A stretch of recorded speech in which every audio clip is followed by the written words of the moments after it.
we have you guys both just say first and last names and spell them both for us, if that's okay? Sure. Jamal Simington, Jamal Simington.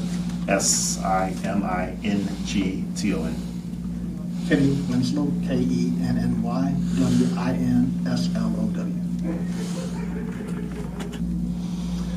I guess I'll start out. Why do you both want the job? Well, certainly I've been in public service for well over 35 years, and my career has provided me opportunities for training, for development, career development, pursuing education from an undergrad to a master's degree in public administration, certainly an array of professional training along the way, and then the upbringing in the Illinois State Police has equipped me to be a strong leader in that organization. The Bloomington Police Department is very appealing. I live here. I've been very happy with how the Bloomington Police Department operates. I've been engaging with them on a professional level and certainly on a personal level, and each time I've been very pleased with the treatment, the professionalism, and so I felt this is home. It feels right, and I can contribute to taking the organization to another level. And to add on to that, my name is Kenny Winslow. I'm in my 27th year with the City of Springfield. I've been the police chief since July of 2013, and I'm coming toward my retirement date in January. With that said, I'm looking for an opportunity where I can go and grow both professionally and personally. If I'm going to uproot my family from our community and move somewhere, I want to go to another comparable community where the quality of life is great. Supervised over the years, and with that said, I know the reputation and the quality of the Bloomington Police Department. I've served in the same mentoring group as some of the chiefs in the past, and they speak very highly of the department. I know the quality of the department. We bounce best practices and ideas off of each other. And if I'm going to uproot my family and go, I want to go to a department that's professional and progressive and isn't afraid to adapt and change and evolve as our profession evolves. So again, I think it's a wonderful opportunity.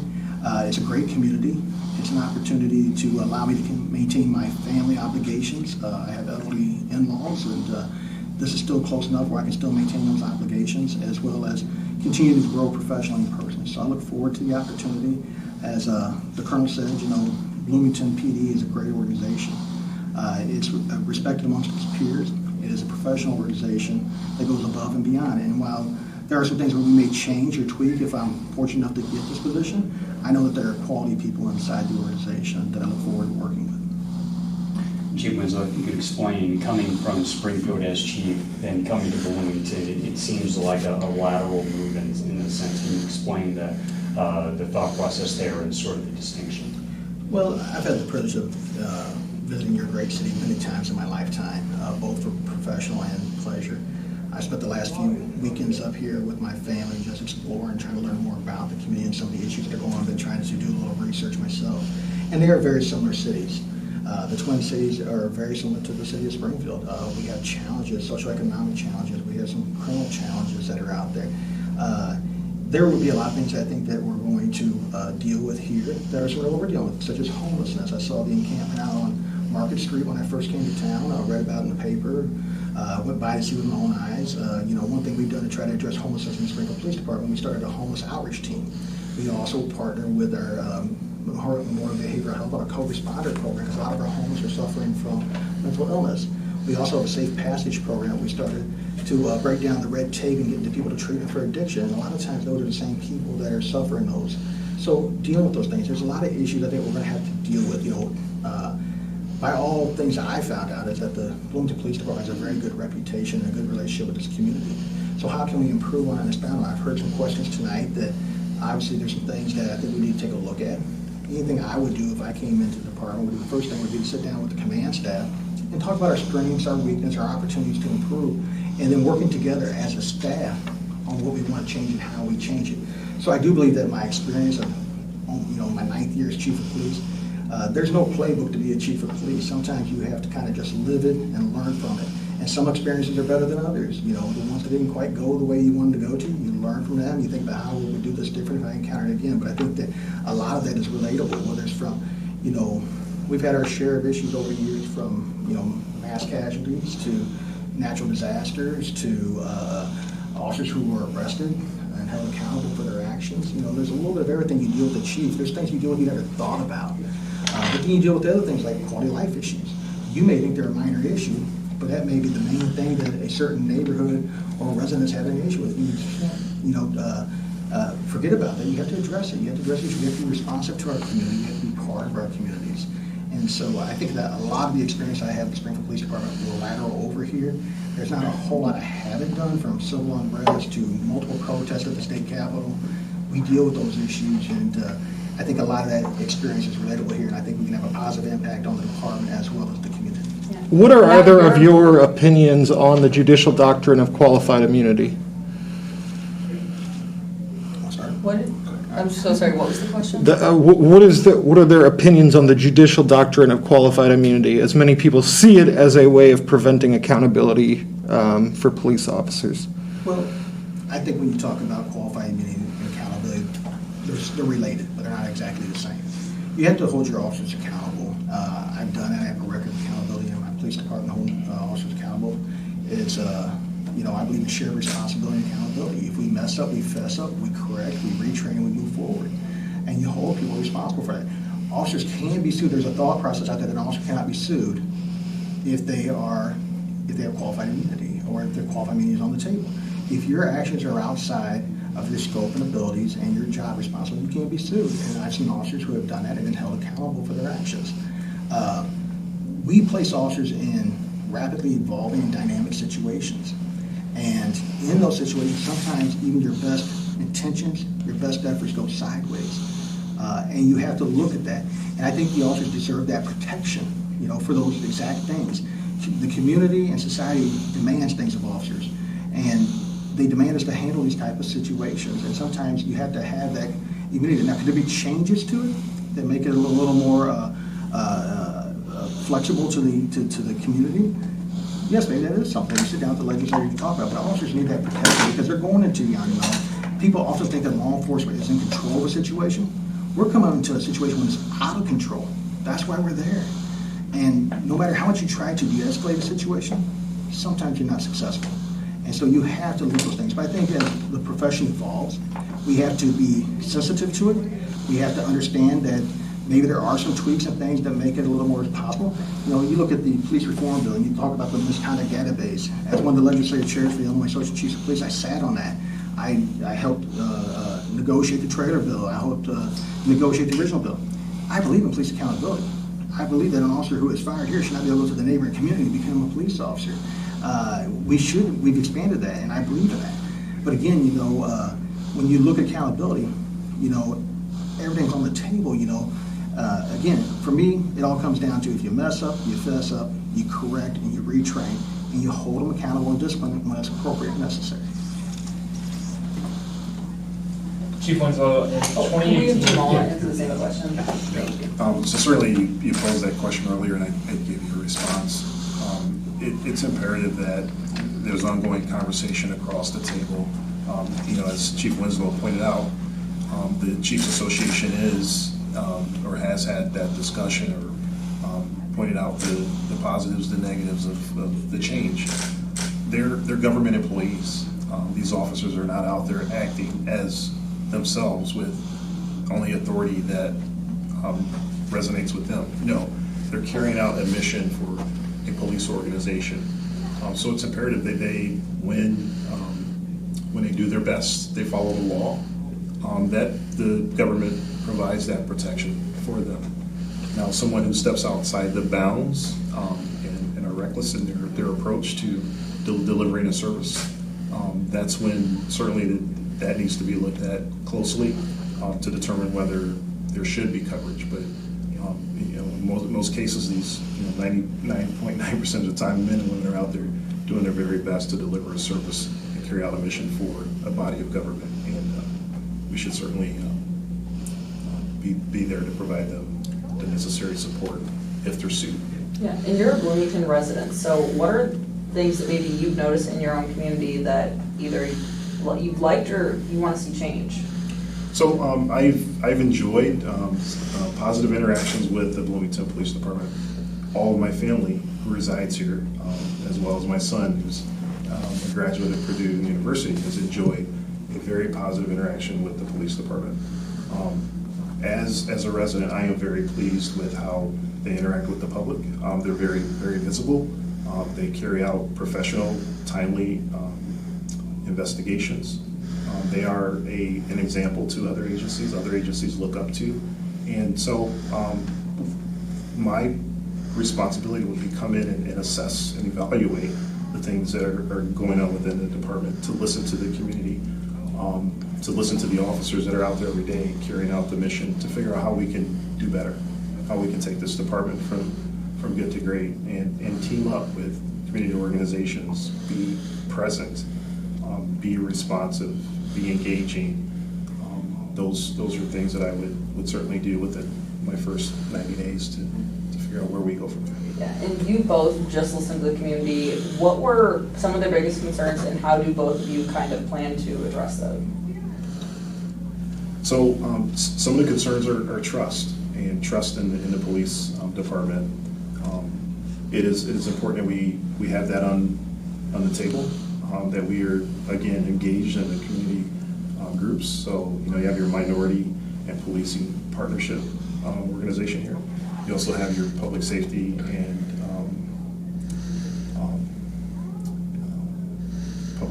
community Civilian Review Board. Yes. PSCRB. So those are very important groups that we will have to continue to build a relationship with and grow it. So at the end of the day, the people are the police, and the police are the people, as Sir Robert Peel, the founder of modern policing, said. And so we have to have that approach, that community policing effort and approach, and give our very best day in and day out to be visible and transparent. To add to it, I would say that was probably the overwhelming theme, is being involved in the community. They're looking for a chief who's going to be engaging, who's going to be out there, be part of the community. They also talked about accountability, and I always refer to shared accountability and responsibility, because we're all in this together. The community's responsible, the police department's responsible. We all work together. It's not my community, your community, it's our community, and working together. I also heard some things about, just specific investigations that I don't have the knowledge to have an opinion on. Building relationships and partnerships. When people talk about community policing, they often talk about the community engagement side, but that's just one portion of it. The other portion is true problem solving and partnerships. And in order to have a partnership, you first have to have engagement. You have to have communication and conversation. And then hopefully that leads to a little bit of trust. And then hopefully follow through and follow up leads to a relationship. And then a relationship leads to a true problem-solving partnership to reduce crime and improve quality of life for all. So, there were some other specific issues that people brought, specific incidents, but I don't really have the knowledge base to expound upon. But again, overall, I think the other thing was that most of the community members that came to me were very pleased with the Bloomington Police Department. They are proud of their police department. They know they have a good organization, a professional organization that is progressive in nature and is willing to embrace best practices and new technologies to move forward. So again, they overall were very, very pleased, and that's been my perception from the outside of the Bloomington Police Department as well. And from my experience of working with some of the past chiefs and some of the past leadership, that's what I expect of the Bloomington Police Department. So you actually mentioned Zach, public. we're running out of time, and we have 2 more reporters that also need to ask questions. Go ahead, Tim. Chief Winslow, in 2018, a survey of Springfield Police Department officers, 73% said they had no confidence in your leadership, and 95% rated unsatisfactory your ability to make timely decisions and create a productive labor climate. So, and if you want to weigh in on this as well, here's my question. You're both coming from external agencies. Let's say you sell yourself to the community as the next chief, city leadership. How are you going to promote confidence in your leadership to a whole rank and file department? So I'll take that first. First and foremost, you have to build a relationship with the people in your department. They have to you have to earn their trust. They have to see your leadership. You have to work together to problem solve and be inclusive. In that incident back then, obviously, we've learned from it, we move forward, and I own it. But additionally, there was a lot of things going on in our department at that time. We were in the middle of a 3-year contract negotiation that was tenuous at best. The mayor at that time was wanting residency. I was brought in to be a chief to push community policing department-wide, take it from a unit and push that philosophy down, and we did that. With that said, change is never easy in an organization. We talk about cultural change, and some people push back against that. To go along with that, the president at that time ran on a platform that the previous union president and my administration were too tight.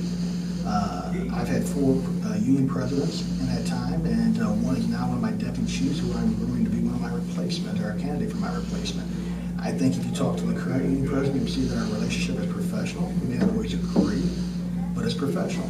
Additionally, there was 4 grievances that they didn't like the response from myself or the mayor, but we were on firm grounds, and Corporation Council backed us on it, and they never took it to the next level. So with that, you learn from these things, you do better, you open up the lines of communication more, but again, ultimately, when you're the leader of the organization, you're going to make unpopular decisions, especially when it talks about change and pushing through new philosophies and new ways of doing things. Are there things I could have done better? Absolutely. But we've learned from those and we've moved forward. And it's great now to be able to sit back, and see what's going on. I think that one of the unsung allies of mine was really, community policing really became more embedded, and officers saw the more importance as some of the older officers retired and moved out of the department. Younger officers came in, they had already been trained and educated through college about some of those philosophies. And additionally, in response to Ferguson and now George Floyd, they see the importance of building those partnerships and relationships. And I would go on to say that, our efforts in community policing are second to none. They've been recognized by numerous civic organizations for that. Our outreach, our diversity, Manning was another issue. We were coming out of the recession. Our department shrank from 280 some odd people pre-recession to 225. So Manning was an issue. And one of the arguments was we don't need to be doing all these community outreach and community policing when we only got 225 officers. So again, my philosophy was this is a priority for our department. We're not going to let the no minimum up. We're going to move forward. And we were able to balance that and move forward. But again, there's things we could have done better and done different. I don't know if you want to weigh in on, the question was, how are you going to, essentially sell yourself to a whole department that, you haven't interacted with every single rank and file officer? Can I add to that before we start? Absolutely. Yeah, just in addition, though, you got to get down with the troops and get to know them. That's going to be a challenge for both of us, I think, when we get there. I've had chiefs from the outside. I've seen the good, the bad. I think I've seen what works and what doesn't work. I don't know policing in the city of Bloomington. But what I do know is people. And I know law enforcement as a whole and policing as a whole. So, getting in the squad car, riding with the officers, see what they're dealing with out there, listening to them, hearing them, One of the things I would probably do, is look at like a labor management committee where we involve not just the union and the administration, but just Joe citizen, the rank and file, the people that are out there hustling, running call to call, that are busting their butts out there and getting them involved in some of the decision making, the direction, the way the department's going to go. Yeah, so certainly from my perspective, I've been on both sides of the aisle dealing with labor unions. I've been a trustee in 2 different unions. I've certainly been on the other side when we're negotiating bargaining agreements. The unions have a place, and it's a very important place when it comes to protecting those that they're responsible for serving and representing. Having monthly meetings with the union representation is imperative. I have to come in and evaluate what's going on. There may be things that are in place, grievances, there may be opportunity to work together on things that are pending that I don't have the opportunity to know at this moment. But once I assess, if I'm certainly selected as police chief, come in and do an assessment and then open up opportunities of communication. Police officers deserve to be a part of the process. From a procedural justice perspective, they have a voice. They are the value of an agency. You cannot carry out protection and services for a community without a valued workforce. And so they need to feel that they're valued. They need to have respect and certainly believe in the police chief and the leadership. The more that they believe that they're valued, the better relationship we can have with them and are able to build trust. That resonates and then carries out every day in how they serve the community, which is important. The city council has talked about having mental health responders on certain calls. And I want to get your thoughts on having someone in that realm sharing responsibility for some police calls, or potentially replacing a police officer on certain police calls. So alt responder versus co-responder model. So certainly there are models out there in Seattle, for instance, where the model seems to be working appropriately. First and foremost, the safety of anyone involved in those responses are the responsibility of the police department. Are there ways to engage and allow a service to support those efforts? Yes, we should have those conversations. Yes, we should identify what responsibilities fall where, but the police department can't just abandon responding to calls for service. Those are dangerous. They can go from 0 to 100 in a matter of minutes. Any calls? Certainly any call, potentially. And so as we receive calls in our telecommunications center, for instance, the telecommunicators have to be trained to positively and effectively identify if there are potential for problems.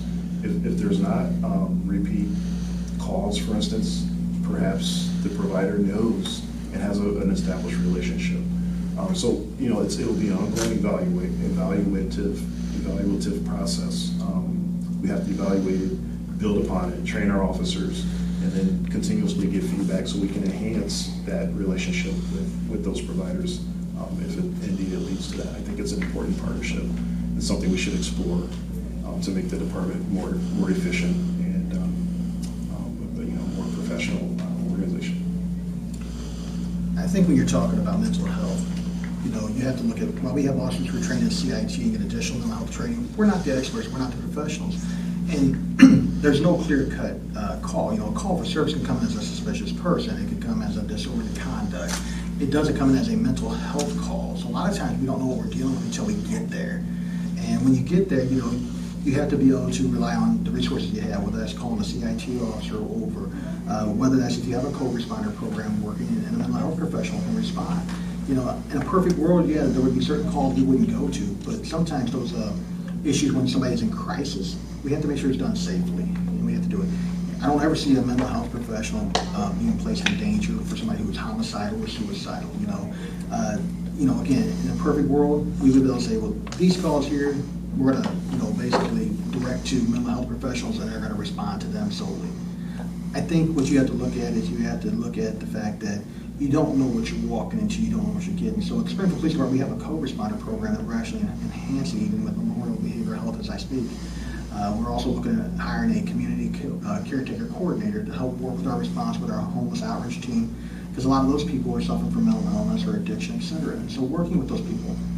But, when you talk about this normal check on the welfare of somebody who's not in crisis, it's just a spot check or a checkup on, yeah, those would be the kind of calls that you could send to those people, the professionals, and let them handle, Sometimes you may have to co-respond, and depending on you just back out. You let them do it, but you're there for their professional and or for their safety and close proximity.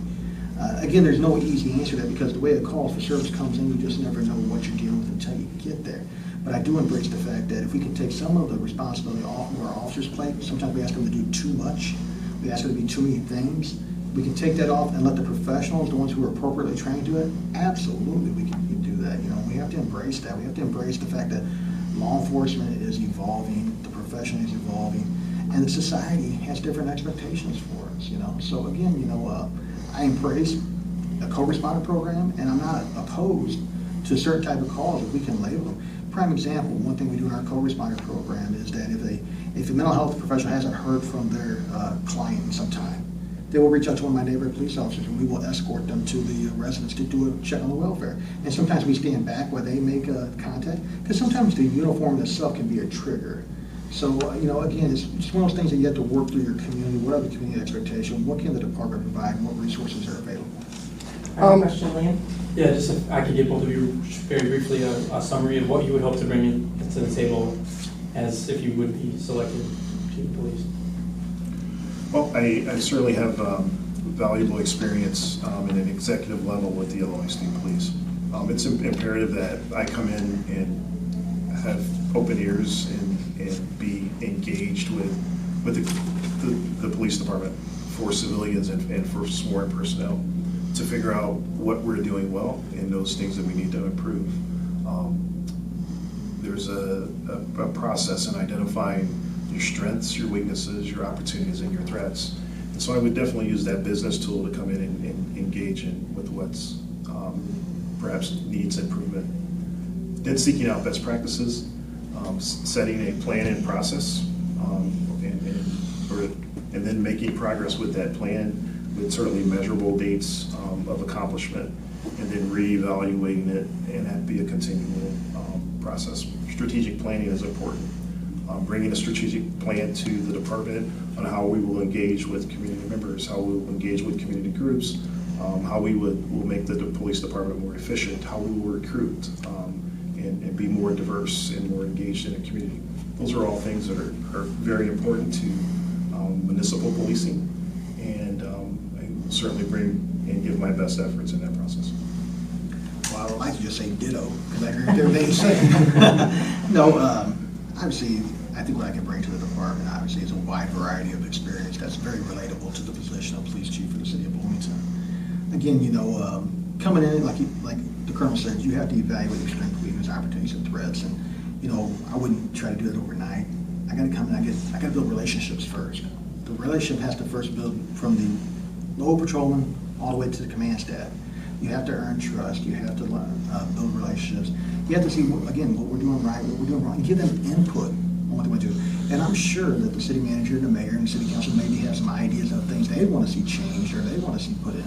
So you have to have those conversations there too. So to come in and promise a certain course of action wouldn't be other than to evaluate and build those relationships initially. Again, it's not, just like I said earlier, it's not your community or my community, it's our community. It's not my department, their department, it's our department. And we all have ownership and responsibility in it. So again, I don't want to still just kind of echo everything the colonel said, but he's 100% right on everything. I think the other thing you got to come though, you got to let them get to know you. You got to connect. You got to connect with the community. We have to humanize the badge, as I often call it, with the community. And we have to realize that, I often tell people that we have an obligation to the community, to the administration, to the elected officials, and to your officers, and how you balance those as you work through them. It's kind of like walking a tightrope sometimes. If one's extremely happy and three are mad, you're probably in trouble. But if all of them are, about equally happy, you're probably doing something right, But you got to learn the department, and again, that's going to be a challenge. There's no doubt about it. But, let them see the real you, be real with them, and I think things will flow. And I don't think it's nothing that neither one of us will have any issues of overcoming. It's just getting to be. I've known the colonel, and the colonel's a great man. And again, however this plays out, it's in the Lord's hands, and we'll just take it one step at a time. One last Thank you both so question. much. We only Thank you. got 2 minutes I do not have left. time What will to- your policy regarding BPD interactions with immigration and DHS regarding immigration cases? Thank you.